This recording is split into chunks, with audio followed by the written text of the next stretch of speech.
Namaste and good morning to all of you. Let's start our Tuesday class with some prayers first.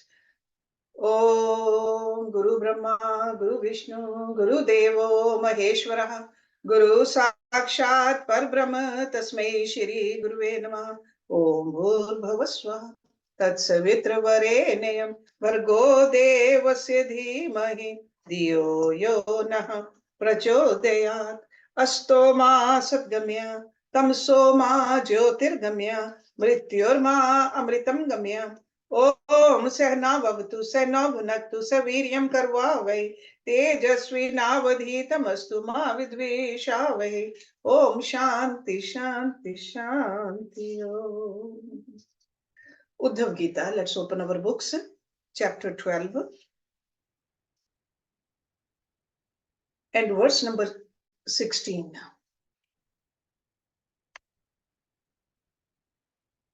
दृष्टि पूतम न्यसेत पादम वस्त्र पूतम पिबेत जलम सत्य पुताम वदेत वाचम मनः पूतम समाचरेत. One who is trying to elevate himself to the transcendental platform should only place his foot on the ground after seeing that there are no tiny insects there. That means just drishti niche karke chalo. Don't harm anybody, so that he may not cause any violence to any living entity. He should drink water only after straining it through a piece of cloth, and he should speak only words that possess the purity of truth. Satyam Vada. Similarly, he should only perform those activities that he has ascertained to be very pure by nature. While walking, a devotee of the Lord is careful not to kill any insects that may be in his path. He strains his drinking water through a cloth just to make sure he doesn't drink any tiny creatures. Speaking lies to enhance one's sense gratification should be avoided because this is not suitable behavior for a devotee. Speech must be controlled so that it is never used to condone impersonal philosophy or heavenly sense gratification, because such sound vibrations contaminate the heart. By philosophically considering the matter very deeply, one should arrive at the conclusion that any activity other than the devotional service of the Lord is absolutely useless. We are here to increase our love for God. So any activity which takes us away from God, don't do it. In this way, one should engage in Krishna consciousness. Okay. So this book is translated by Krishna lover. You can just, if your Ishta Devata is Ram or Shiva, you can always just substitute that word. Philosophy doesn't change. Only the forms and the names can be changed. Philosophy is the same. And some of the things which you said in these verses, they were said thousands of years ago. So in the detail, we may have to change a little. We don't need to strain the water with a cloth anymore. We are not going to the ponds and the rivers to fetch water. We get to filtered water. But still we got to be careful not to hurt anybody. That is the idea given over here. While we eat or drink or speak or think. Okay?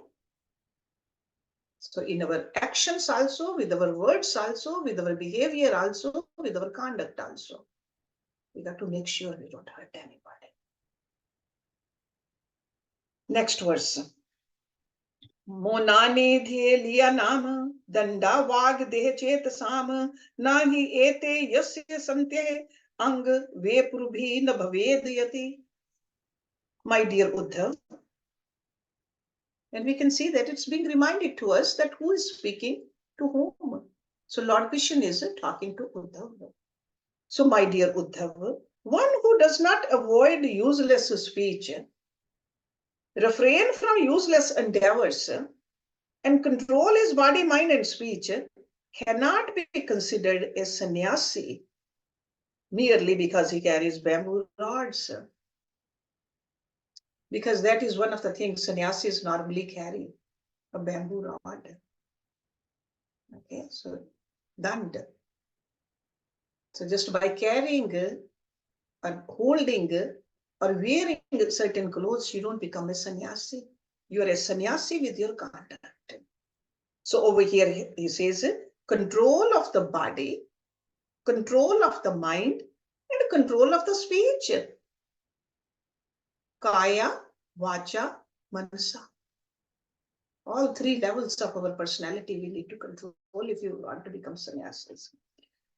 The word maun means refraining from useless speech. The word anih means refraining from useless activities. The word anil, ayamah, means to regulate the breathing. One who is unable to control these three internal urges cannot be accepted as a three-dandi sannyasi. Three-dand. Normally that bamboo stick has, it's like a woven with the three strands. So three-dand. Here the word dand indicates a staff carried by sannyasis, and it also means strict discipline. Vaishnava sannyasis carry a staff made of three bamboo rods that indicate the dedication of his body, mind, and words to the service of the Supreme Personality of God.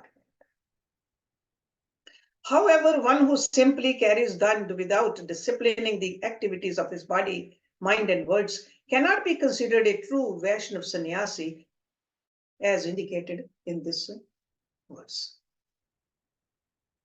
In the Hans Gita section of the Mahabharata, see, there are several Gitas. There's a Hans Gita also in Mahabharata. And in Shiril Rup Swami's Upadeshamrita, there are nice instructions on how to engage in the sannyas order of life. See, information is given in so many different ways. That's why we say that there's a library of Sanatan Dharma. But we have to study them, we got to follow them, those instructions. Only then we can call ourselves that we are following the path of Sanatan Dharma. A neophyte devotee who simply adopts the external ornaments of three dandi sannyas will certainly fail to control his senses. One who accepts the renounced order of life simply for enhancing his false prestige, thus making a show of being an advanced devotee without actual advancement in hearing and chanting the Lord's glories, will soon become a victim of the illusory energy of the Lord. Illusory energy means the Maya. Maya will take hold of that person if the strict discipline is not there. Verse number 18. Viksham chaturshu varneshu vigrihan vraj yashcharet saptahagaran asangpatans tushyet labdhen tavtah. Leaving aside the houses of those who have fallen from the standard of Vedic culture, one should beg from 7 houses and be satisfied with whatever is easily obtained. One can beg food from any one of the 4 social orders. So over here, these are the rules for a sannyasi. So who has entered into the sannyas ashrama. Okay, so begging or bhiksha is only for them. Brahmins are qualified to accept charity, teach the Vedas, act as priests, or maintain themselves by collecting rejected grains from the agricultural fields. So these Brahmins, what do? They teach. So in return, I mean, they got to eat food, they got to live, so they can do that. So this is what the code of the conduct for a sannyasi Brahman is. A Brahman should avoid begging alms from the houses of those who are cursed or who are in a wretched condition of life. So if they are so poor, they cannot even make their own ends meet. How can they give anybody anything? So Brahman should be careful. He should beg alms from 7 houses chosen at random without considering who might be more favorable or generous. There are 3 methods of begging alms: Madhukar, Ashanklip, and Prak Pranita. To collect just a little food from many houses, just enough for his maintenance, is called Madhukar. This is the best method for a sannyasi to beg alms. The process mentioned in this verse is called Sankalpi, whereby one approaches 7 houses and is satisfied with whatever he receives. Prak Pranita is that process by which one establishes regular donors and collects one's maintenance from them. In this verse, it is recommended that without discriminating, one should go to 7 houses and be satisfied with whatever may be obtained there. One should, for one's personal maintenance, only from those who sincerely observe their duties within the Varnashrama system, and not from those who have neglected this culture, especially if they are atheists. So there are rules for Diksha also. Very clear-cut rules over here. Okay. So we are, especially people in this class, we are not bhikshuk, we are not sannyasis.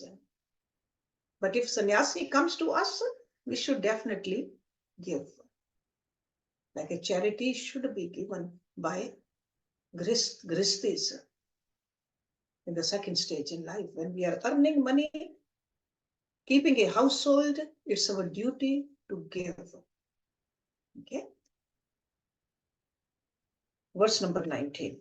Bahir jalashyam gatvaha tatra uparshishyaha vamyata vibhajye pavitam shesham bunjitaha shesham ahritam. Taking the food collected by begging, one should leave the populated areas and go to a reservoir of water in a solitary place. There, having taken a bath and washed one's hands thoroughly, one should distribute some of the food to those who request it. One should do this without speaking. Thereafter, one should eat whatever remains, leaving nothing for future consumption. So that means whatever you have gotten, be thankful and then share it with others also.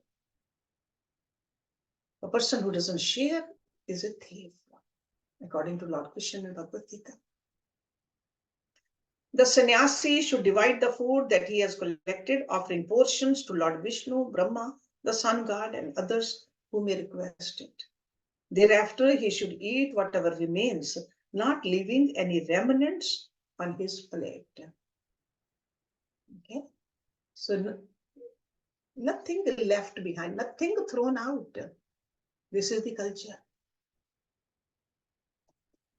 One should is trying to advance on the path of devotional service should not get into arguments with materialistic people who may ask for a portion of one's food acquired by begging. The word vibhajya indicates that one should give such persons what they ask for, just to avoid a disturbance. Because any kind of arguments, ultimately it will affect the mind. The mind should be peaceful all the time. Avoid any arguments. After offering whatever remains to the Lord, one should eat everything and not save anything for the future. Verse number 20. Ekashchaven mahimetam nisangah sanyat indriya atam krid atam rat atam van samdarshanah. A sannyasi should travel over the earth without any companion, remaining free from material desires by carefully controlling his mind and senses, and always seeing how the Supreme Lord is situated within the hearts of all living beings.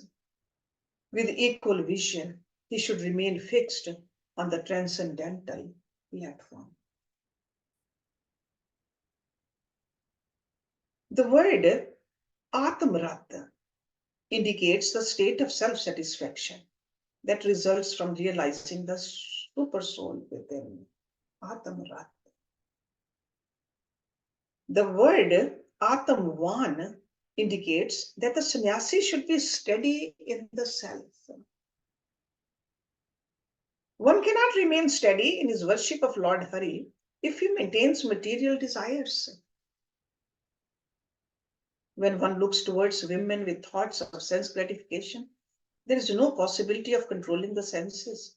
For this reason, one should engage in the cultivation of Krishna consciousness 24 hours a day. When one is thus fully engaged in glorifying Lord Krishna and engaging in his devotional service, then the desire for worldly association will certainly diminish. The association of devotees is the only remedy for curing the disease of bad association. Good association with Lord Krishna and his devotees automatically vanquishes useless material association, and it helps one to carry out the Vedic injunctions that are meant to lift the conditioned soul out of material darkness and place him onto the liberated platform of Krishna consciousness.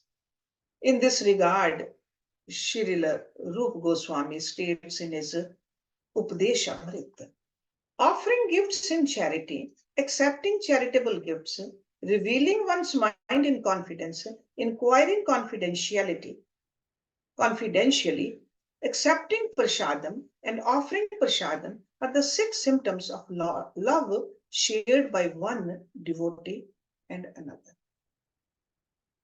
So the best association is to remain in the association of devotees. Because as human beings, we like company. So what kind of a company we should have? Company of the other devotees. Where there's always hearing and chanting of the transcendental names, forms, qualities, associates, and pastimes of the Supreme Personality of Godhead, Shri Krishna. The association of devotees is not bad association, because in that association, there are no discussions of material topics. The devotees are all fully engaged in the devotional service of the Lord, following in the footsteps of the inhabitants of Vraj. By the influence of such devotees, one develops equal vision and sees the realized knowledge of Krishna consciousness everywhere. As one begins to understand his eternal relationship with Lord Krishna, he becomes Atmavan, situated in his constitutional position. An advanced Vaishnava, constantly enjoying the mellows of loving devotional service and carrying out the mission of the Lord on the earth, is Atma Krida, one who enjoys life within the eternal potency of the Supreme Lord.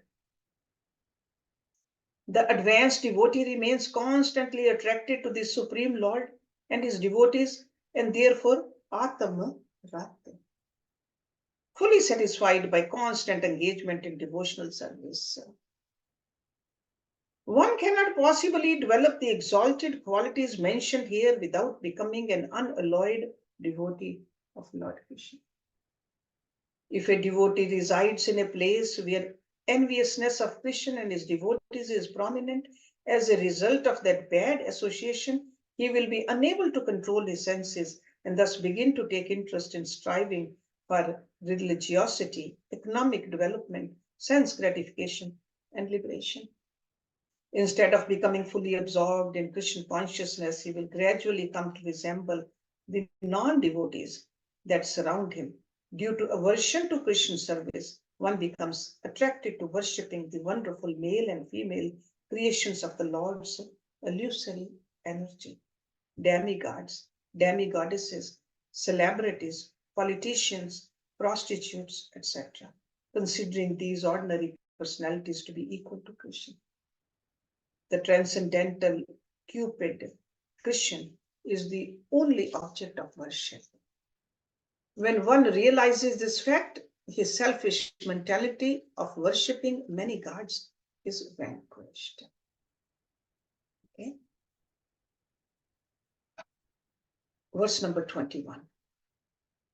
Vivikt kshem sharnaho madbhav nimlasya atmanam chintiyet ekam abhyeden maya muni. Dwelling in a solitary place without fear. A pure-hearted devotee should realize himself as being non-different from me. To think of the spirit soul as non-different from the super soul is the essence of Sayujya Mukti. See, there are several levels of Mukti also. So Sayujya Mukti is one of them.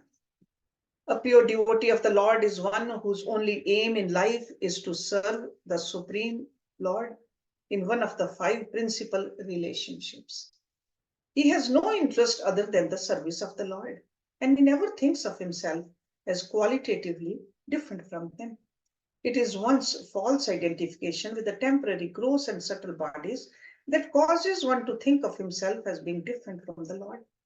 Indeed, false identification with matter is the cause of all kinds of misery. To remedy this situation, one should render service to the Lord, who is the master of the senses with purified senses.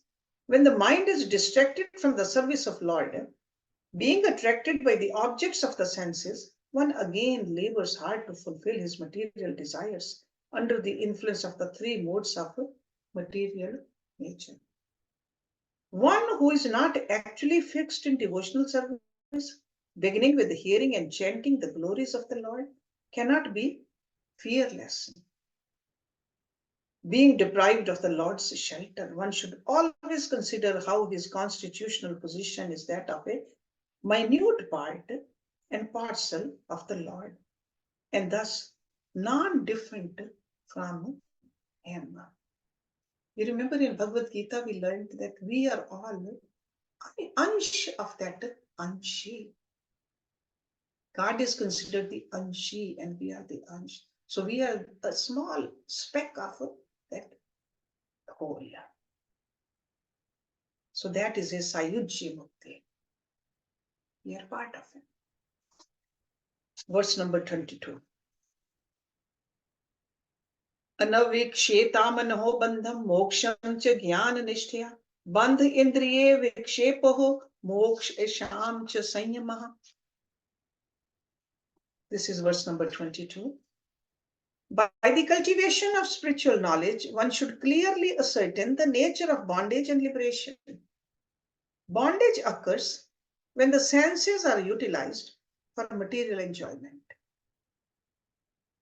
And liberation is attained when the senses are withdrawn from the enjoyment of sense objects and exclusively engaged in my service.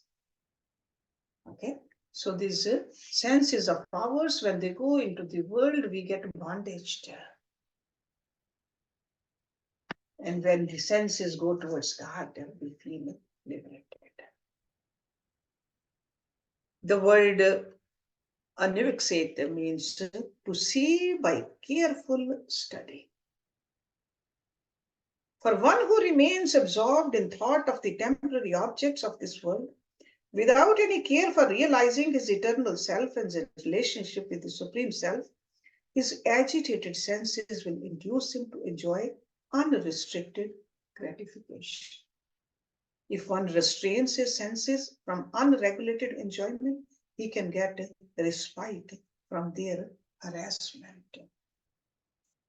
So senses, sure, we need to use them, but in a restrained manner. And that's what tapasya is. Restrain your eyes. Do not let them wander here and there. Your ears, your feet, your hands. Okay, all the senses. Karmendriya, Jnanendriya, all of them should be in our control.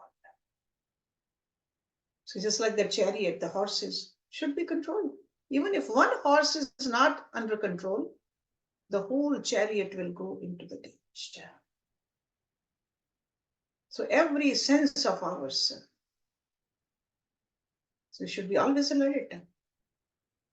Where our eyes are, what are they seeing? What the ears are hearing? What are we smelling? That's why in our temples, Hindu temples, we have beautiful sight to see. So eyes want to see beautiful form of God. Ears want to hear beautiful music. Listen to the Upadesh, listen to the bhajans. Nose want to smell good incense. So all these senses, even the taste, prasad. That's why we say that whenever we eat something which really tastes good, we say it's like a prasad. We feel the taste of God's love in there. So controlling of the sense is very important. Verse number 23. Tasman niyamehe shat vargam madbhaven charen muni viraktaha kshudrah kamebhyo labdvar mani sukham mahat. Carefully controlling the five senses and the mind by always engaging them in the devotional service of the Lord, one experiences transcendental happiness. And what is a transcendental happiness? That's like an upper level of happiness, which is called ananda. Not just a worldly pleasure, transcendental. Giving one the strength to remain detached from all kinds of material sense gratification, which are, after all, quite insignificant. The word sat vargam refers to the six senses. So it's like a five senses and one mind. Shat. Shat means six. By the influence of cultivating attachment for the eternal, pure, complete whole, one can conquer the six enemies: lust, anger, greed, illusion, pride, and envy. Shataripu, we are familiar with. If one renounces the thirst of insignificant material enjoyment and always engages in the Lord's service, he will surely experience great transcendental happiness. Verse number 24. Purgram varjan sarthan bhikshartham pravishansh charet punye desh sarichel vanashram vatim mahim. One should travel to holy places of pilgrimage, or else remain by the side of the rivers, or in the solitude of mountains and forests. He should go to cities, towns, and agricultural areas just to approach the materialists to beg for the bare necessities of life. So again, he's talking about sannyasis over here. Okay? So they should stay away from the cities. Why? To do their sadhana. Do not get distracted by all the materialism. Verse number 25. Van prasthashram padeshva abhikshnam bhakshyam acharet samsiddhyate ashva asamoha shuddha sattvaha shilandhasa. One in the vanprasth order of life should be accustomed to accept charity from others, because by this practice he will be freed from illusion and quickly become perfect in spiritual life. Indeed, one who subsists on food grains obtained in such a humble manner purifies his existence. The word shiladhasaha means to collect food grains scattered in the marketplaces. By eating such food, the heart becomes purified. So just remember that this is 5,000 years ago. So now the lifestyle has changed a little, but the essence remains the same though. Remember that. Essence is that we got to control our senses and move our attention to that ultimate God. If a materialistic sense enjoyer aspires to free himself from material entanglement, he must engage in begging alms for his subsistence, because this will force him to humble himself before others. When one becomes freed from all desires for material enjoyment in this way, he no longer remains a fool. He learns to be satisfied with whatever he collects by begging, and because of the purity of his heart, he attains perfection. So we got to look at what is the intention behind the action. Sometimes we can beg, or we just become greedy also, and we become lazy also. What is the intention? So over here, when he says begging for a sannyasi, it's just that sannyasi is cultivating good qualities, okay? Not the laziness. Verse number 26. नैतत् वस्तुतः पश्येद दृश्यमानं विनश्यति असक्तचितो विस्मेद इहि मूत्र चिकीर्षितात्. One should never think that the temporary arrangements of matter are ultimate reality. Keeping oneself free from material attachment, one should give up all kinds of endeavor meant for material betterment, both in this life and the next. Because sometimes we think that we're going to go all this so that we have a future in the heavens. So he says, no. It's not because of that. One may doubt, how can a gentleman give up delicious food to eat dry particles of rice? The answer is given here. Do not see delicious food as real, because in due course of time, it will be destroyed. Considering this, one should never endeavor for material gain, both in this life and in the life after death. Verse number 27.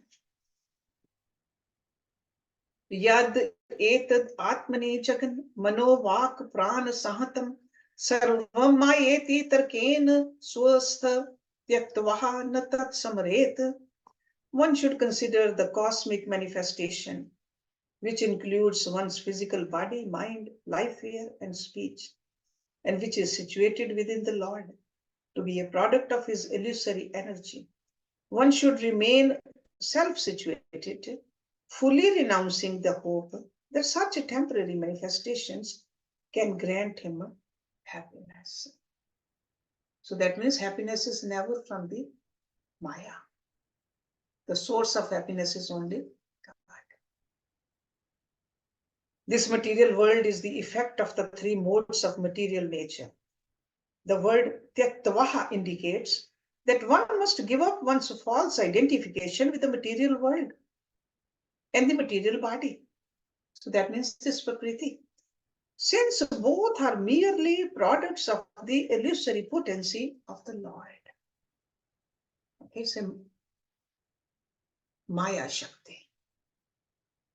Instead of striving for material objects, if one hankers for the Lord's mercy, his material attachment will gradually diminish. According to one's previous memories, one develops a thirst for enjoying temporary objects with his body, mind, and speech. However, if one becomes inclined toward the service of the Supreme Lord, his previous memories will no longer misguide him. So that means whatever we have learned in the past, which is wrong, it can be wiped away. If we start walking towards the right goal right now. Verse number 28. Gyan nishtoho virakto vaha madbhakto van pekshaka salinghan ashramas tyaktvaha charet vidhi gocharaha. A learned transcendentalist who has renounced all desires for sense gratification by engaging in the cultivation of knowledge, as well as my devotee, who does not even desire liberation, neglect the ritualistic performances mentioned in the Vedas. They are not bound by those prescribed rules and regulations that guide persons influenced by the three modes of material nature. Here the Paramahansa stage is described. In such a transcendental position, one no longer bothers to perform religious rituals meant for conditioned souls. Both the Gyan Yogi, who aspires for liberation, and the pure devotee of the Lord, who does not care for liberation, are detached from all kinds of material activities. When the mind has become completely purified, there is no more chance for engagement in sinful acts. The rules and regulations that are prescribed in the Vedas guide those who are enamored by thoughts of gratifying the senses.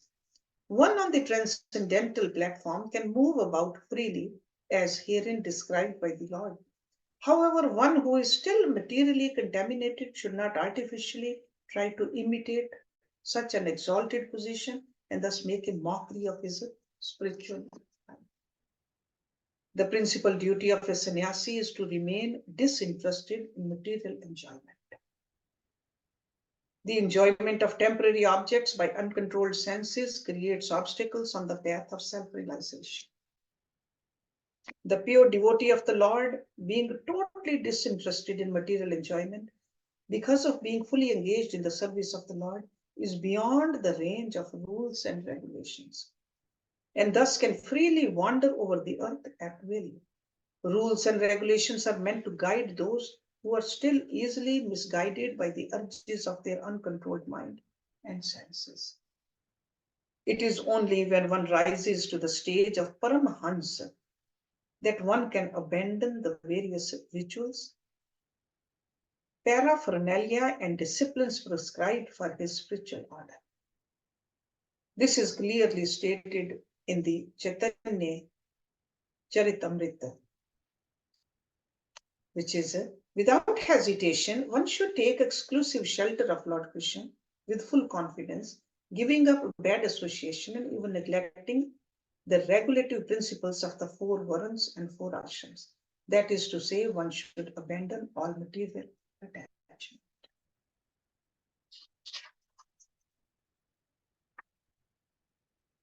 (29) Buddho balak vat kridet kushlo jad vaj charet vaded unmat vad vidvan gocharyam nigamash charet. Although most wise, the Paramhansa should behave like a child, not caring for honor or dishonor. Although most expert, he should act like one who is incompetent. Although most learned, he should speak like a madman. And although well versed in the Vedas, he should behave in an unrestricted manner. A Paramhans conceals his exalted position out of fear that the great adoration the public will offer him may disturb his equilibrium. That is the reason. Thus, although possessing great wisdom, he may behave in a childish manner. Although very expert, he may act like one who is incompetent. Although very learned, he may speak just like a madman. And although a great Vedic scholar, he may behave like a fool.